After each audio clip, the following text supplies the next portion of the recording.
All right, I'm gonna be super honest today. It's really hard taking toddlers to Disney World, but it's also really hard having toddlers at home. And I can't get a Dole Whip or ride the People Mover at home, so choose your heart, I guess. Hi guys, I am Jessica and this is my new channel, Jess on Main Street. I am a Disney enthusiast and I've gone to Disney many times with kids of a variety of different ages. So I am here to share all of my tips and tricks and some fun vlogs along the way too. So if that sounds interesting to you, you're welcome to subscribe and I would love to have you as part of my community. Today I'm going to be talking about my best tips and tricks for taking toddlers to Disney World. So maybe you're debating whether you want to take a trip to Disney World with your toddler, or maybe you have one planned and you're looking for some tips. I want to share my knowledge with you today of what I've learned along the way. So first of all, just know that any child that is under the age of 3 is free.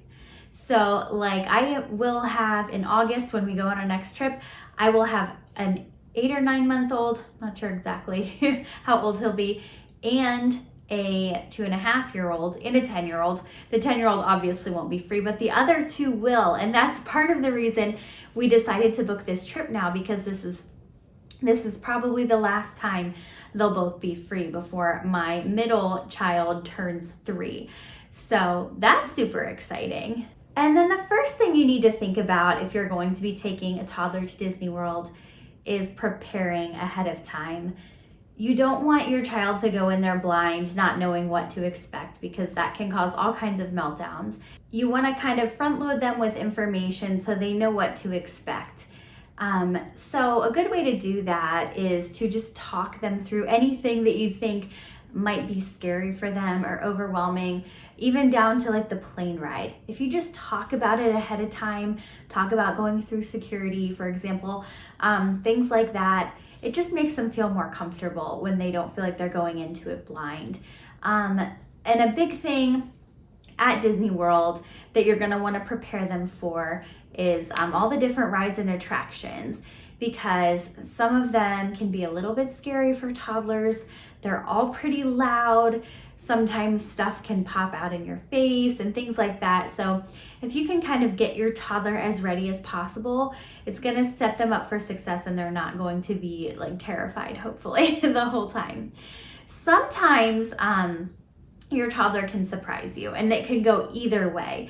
So like when my oldest was 2, we went on our first trip when she was almost 3, and she's a highly sensitive person, and I thought for sure the rides were gonna totally overwhelm her. She was not gonna like it. I thought she'd be super scared.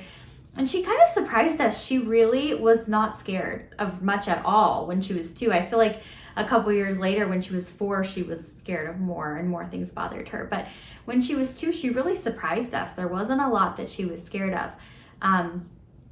But it could also go the other way. So you might think, oh, I'm going on the Winnie the Pooh ride. There's no way this is going to be scary. But then you come to the thunderstorm scene in the ride, and that could be scary for some kids. Or for example, the Little Mermaid ride, it has a giant Ursula animatronic in it, and that could also be scary. And going into it, you might not expect the Little Mermaid ride to be scary. So just know, if you don't think your kid's going to be scared, they could surprise you and they could be scared. So either way, you know, it's a possibility that they'll surprise you either way. So be ready for that. And one way to get ready, and I'm kind of on the fence about this because I like my kids to be a little bit surprised. I want it to be a little, you know, I don't want them to know exactly what all the rides are going to be like going in, but you could watch ride-throughs on YouTube of any rides you think might be a little scary. So if you just Google the name of the ride, you'll get thousands of videos of ride-throughs, and you can watch them as many times as you want before you go, so they'll know like, oh, this is the part in Haunted Mansion that I'm a little bit scared of, so maybe I should close my eyes now, you know, things like that. They'll know what's coming. Another thing that I'm really excited about are these little golden books. And I found them on Amazon, and they are all based on the rides. So they have a few more than these, but I bought one for Pirates of the Caribbean, the Haunted Mansion, which is my favorite ride at the Magic Kingdom, but can be a little spooky for little ones. It's a Small World. Okay, this one's not scary. I just thought it was cute. and Jungle Cruise. So it's like the books are actually based on the rides. So for example, if I open this one, it talks about how you walk through the gate and you walk into the house, and it shows you the stretching room. It shows you the dune buggy, the ride vehicle that they're gonna have to get on. So they're gonna know step by step everything that they need to do to get on the ride. These are based on Disneyland attractions, but I think they're close enough to Disney World that it works for both. So highly recommend these. Just even if you're not afraid your kid's gonna be scared, just to like build the excitement, I think they're great. They are adorable, love them. In addition to kind of getting them ready for what's coming in the rides, I always would tell my daughter, if anything scares you at all, just close your eyes and put your head down on my shoulder, and it's like it's all gone. It's like it's not even there anymore. And you can open your eyes whenever you feel ready. So that's all you have to do. Just close your eyes and snuggle into me or daddy or whoever. And, it's like it'll be all gone while your eyes are closed. That, and I would say, none of these things on the rides are real. They're just for fun. So that always helped a lot too. And like I said, you never quite know what might be a trigger for your child. Some of the rides have little drops. Some are loud, bright, in your face. You never know.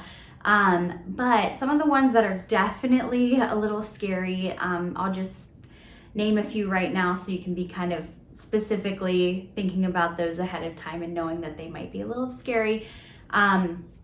So anything with a height requirement, I know it depends on how tall your toddler is, if they can even ride anything with a height requirement, but obviously those are gonna be your more intense and scary rides. There's nothing really that scary at Disney World. But so at Magic Kingdom, Haunted Mansion is obviously a little spooky. I would always, leading up to the trip, say, oh, the Haunted Mansion is so funny. Those ghosts are so silly, and just kind of make it seem like a funny ride, because the first part is a little bit spooky, but then the second half of the ride is just goofy and fun. So just try to bring out the funny side of it more. And the only other one at Magic Kingdom that specifically might be scary is Pirates of the Caribbean, because there is a little drop in the dark. It's very small, but they might want to know that that's coming, or just that ride there's skeletons and it's dark and the pirates might scare them a little bit. At Hollywood Studios, there's really not a lot that would be scary for most kids. Like I said, anything can trigger them, but nothing specifically scary there that doesn't have a height requirement. Animal Kingdom, watch out for It's Tough to Be a Bug. I went, it's a 3D show, 4D actually. It has like physical things that happen during the show, which I hate. I've only gone on that once, or in that once, and I think I was in high school and I hated it. So as a high schooler, if I hated it, a lot of kids usually hate it. There's always, screaming kids in there and stuff. So we usually avoid that one. So you might want to just avoid that. I always say try it once, because you never know what your kid can handle, but that one, maybe just skip it. I think they're switching it over to a whole new show soon, or at least, I don't know if that's a rumor or confirmed, but not my favorite. I wouldn't recommend putting like little kids on that one, especially if they don't like bugs. So Epcot, the Ratatouille ride isn't really scary, but it has a lot of things that like pop out in your face with the 3D effect. So if that's scary for your kids, you could always just have them take the 3D glasses off, or, close their eyes when you can kind of anticipate that something's about to happen like that. And the only other one in Epcot is the Frozen ride, believe it or not. My daughter was a little bit scared of that when she was probably around 4. There's a part where Marshmallow kind of yells at you and blows fog in your face, and then you go down a little hill, and she hated that. She would always like close her eyes at that part. So that's the only other thing there. Did I hit all the parks? I think so. So yeah, just be looking out for those few. And of course, anything with a height requirement. So you've prepared for your trip, your toddler's ready for those rides and anything else you think might be scary for them. The next thing that you're gonna have to worry about when you get there is a stroller, probably. So there's a few different options. You can bring one from home, which is always nice, and just gate check it. I think it's kind of a pain to bring it through security, and I'm always afraid it's going to get banged up. But it is nice and you don't have to pay anything. So that is an option. It's kind of nice to have the stroller at the airport sometimes too, if you're going to be walking a lot at the airport. So we've done that a few times. Another option is you can rent a stroller at one of the companies around Orlando. We used Kingdom Strollers last time, and I believe we just picked it up right at the airport when we landed and brought it with us.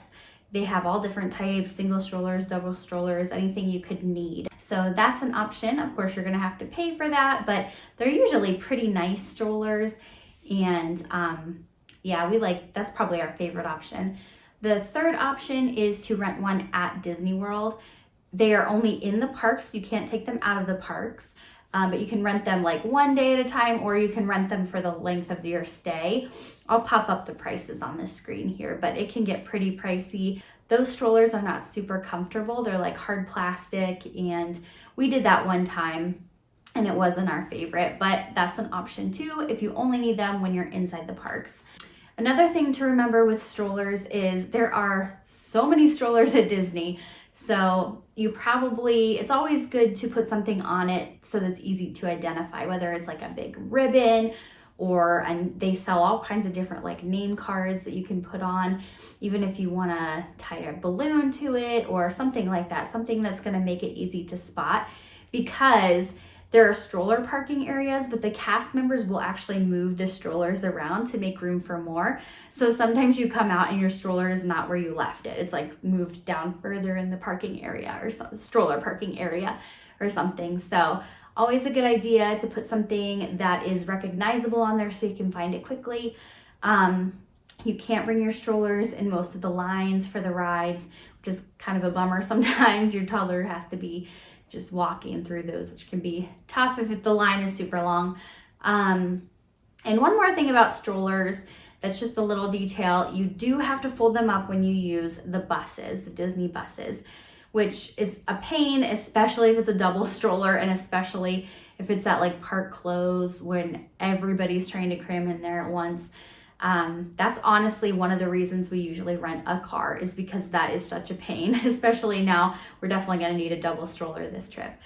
And then also with the Skyliner, if you have a double stroller, if it's a side-by-side, you have to fold it up to go on the Skyliner. But if it's just a single stroller or one that's like stackable, I don't know what those are called, what the technical name is, but it's a double stroller but not a side-by-side, you can just roll those right onto the Skyliner. So that is super convenient. Okay, so now you've got your stroller secured. The next thing you're probably worried about is your toddler sleeping in their hotel room. So where are they gonna sleep? So Disney lets you they have like cribs and pack and plays that you can use for free. I think the cribs, they don't have as many of those, and it's first come, first serve. So you may or may not have luck with that. You're more likely to get a pack and play, but you can either request those when you make your reservation or when you're there, and you can ask at the front desk. You can also get bed rails. So if you have a toddler that's gonna be sleeping in the bed, but you're worried about them falling out, they'll give you a bed rail for free too. So it's always good to know. And just remember to bring whatever you need for your toddler to sleep well. You don't want to leave their favorite stuffed animal or their blanket at home. This is probably obvious information, but and another thing that might be good to bring would be a sound machine, especially at some of those value resorts, which is usually where we stay. It can get kind of loud outside. Sound machine might be a good idea too. Another thing that can be a daily struggle in our house with our toddler is food, just getting her to eat. One day she'll love something, the next day she wants nothing to do with it. And that can be so much worse when you're on vacation and you're at different restaurants and the food isn't familiar. So just do your research ahead of time. Most quick service places, you can get chicken nuggets or hamburgers or pizza, your basic fast food. But some of the other places are a little more adventurous. Hopefully you'll be able to find some healthy options too, but just kind of look ahead of time and see if you can find some restaurants you think your toddler will like. And also you can bring outside food and drink into the parks. So bring as many snacks as you can because those can stop meltdowns, and bring even maybe like a backup meal, like just a PB&J and an apple or something like that. So if they don't eat any of their food, at least you have a backup plan that you know they'll eat and they're not going to be starving the rest of the day and hangry. And when you're looking into restaurants that you want to go to, you might want to plan a character meal too, because that's a great way to meet the characters, where you don't have to stand in a long line in the 90-degree heat, 90+ degree heat.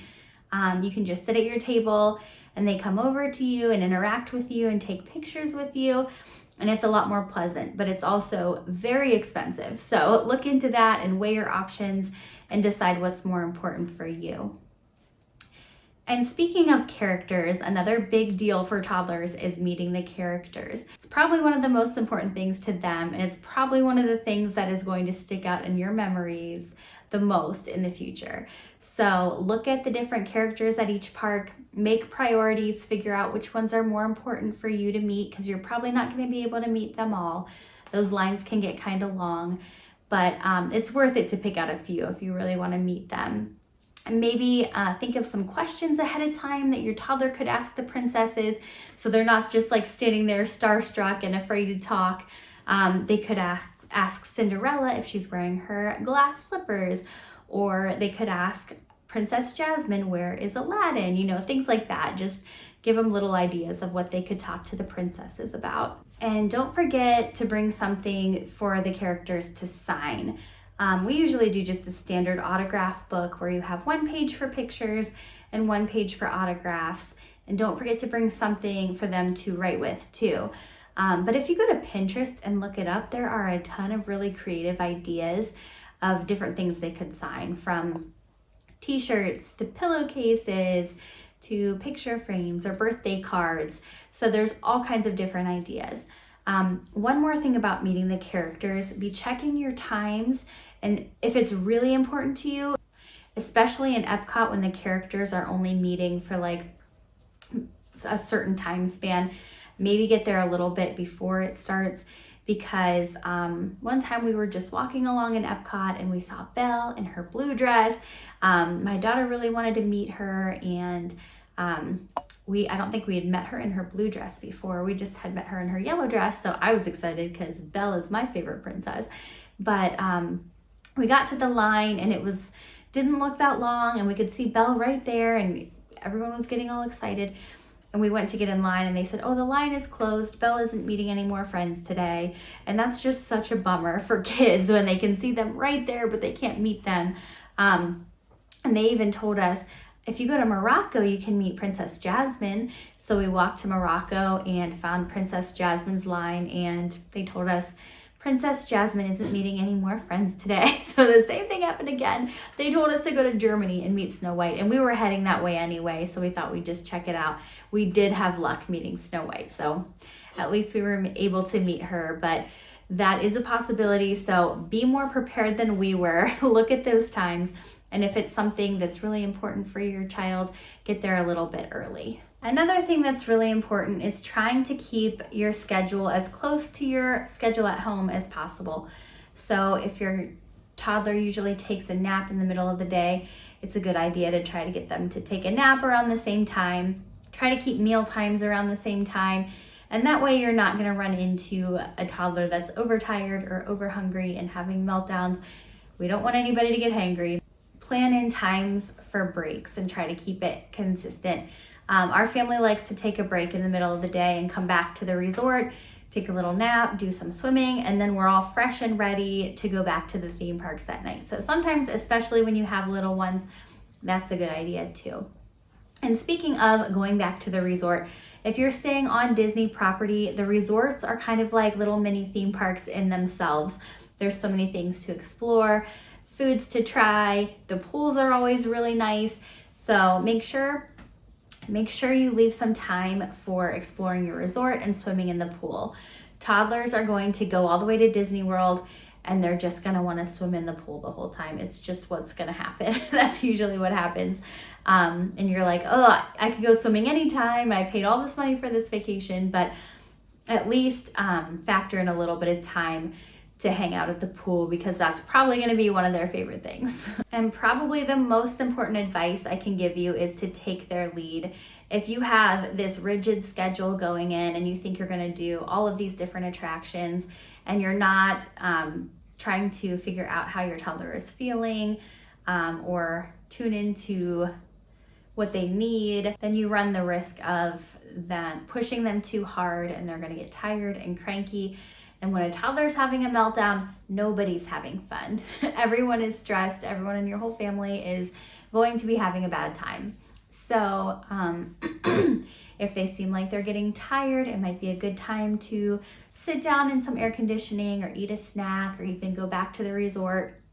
If you had planned on staying in the park super late, but you can see that they're just dragging and they're not having fun because they're getting so tired, it might be a good idea to just call it a night and get back to the resort and get a good night's sleep so you're fresh for the next day. If you just pay attention to what they're interested in, what they like, you can really make some great memories. Like I talked about in my first video, some of my best memories are like my daughter dancing around Animal Kingdom with her bubble blower. Just little things like that we stopped and paid attention and took it all in and took her lead, and some of those are just some of the best times. So don't push. Be paying attention to those cues if they're tired or hungry or need a little break. And then the last thing I wanted to talk about are just giving some suggestions of some things that I think would be a good idea to bring on your trip specifically for toddlers. So the first thing is ear protection. We used these on our baby a couple of years ago, the last time we went. And the rides can be super loud. Even the restaurants can be really loud. The fireworks are definitely really loud. If that's a trigger for them, they're just not gonna be having fun with anything if it's all too loud for them. Plus you just wanna protect their little ears. So this is really important. Another thing, if you're gonna be going during the hot months, which is most months in Florida, I would recommend a stroller fan. We found this one on Amazon, and it's just flexible like this, and you can kind of wrap it around the stroller and point it right at them to keep them cool. This one also has a light, which is kind of helpful at nighttime. We've always found this to be really helpful. You're also going to want to bring some kind of entertainment, something for them to do while they're in line. You cannot bring your stroller with you into the lines for the rides. Yeah, you want to bring some little toys or books or games, even a tablet, an iPad. I don't like screen time, but sometimes you just absolutely need something like that to just keep them occupied and happy, because some of those lines can get really long. In my last video, I talked a little bit about some ways to make your waits a little bit more bearable and to go a little bit faster. So I will link that video below. That's a whole different topic. But you're gonna want things to entertain your toddlers while they're waiting. Going along with that, when you're waiting for your food at restaurants, you might wanna bring like some coloring books or something for them to do while they're sitting down at the table waiting for their food. There's a lot of waiting involved at Disney World, and that's pretty hard for a toddler. Another thing you might want to bring with you to put in your stroller is a portable sound machine. This one, you can just hang it somewhere on your stroller and turn it on, and you'll have that white noise. If you want them to try to nap in their stroller, or even if the sound is just getting overstimulating for them and you want to drown some of it out, this can be helpful for that. You might want to bring glow sticks, so they'll have something like that to play with while they're waiting for fireworks. And then they might not need to, not that you need to, they might not want to be asking for those really expensive light up toys that they're selling all over Main Street. And then again, just don't forget those autograph books or whatever you want them to sign, plus something to sign with. We like to use Sharpies a lot of the time, but yeah, I think that's about everything I wanted to share today. I tried to cover all of those main areas that I think can make a big difference on your trip. You have to have expectations going into it, knowing that they are going to get tired, they're going to get grumpy, they're going to have meltdowns. So be ready for those too. But hopefully these tips have helped you avoid as many of those meltdowns as possible. When I think about taking our oldest daughter to Disney World when she was a toddler, I know she probably doesn't remember those trips, but I remember them so well, and my husband remembers them, and we have the pictures and the videos, and I think it's totally worth it to bring a toddler. Those are some of my best memories. So if you are bringing your toddler to Disney World, I hope that you have a fantastic trip. If you have any more questions, you can leave a comment down below if there's anything I forgot to talk about. If you want to follow along with our future trips and more tips and tricks for Disney World, make sure you subscribe. And thank you guys so much for watching.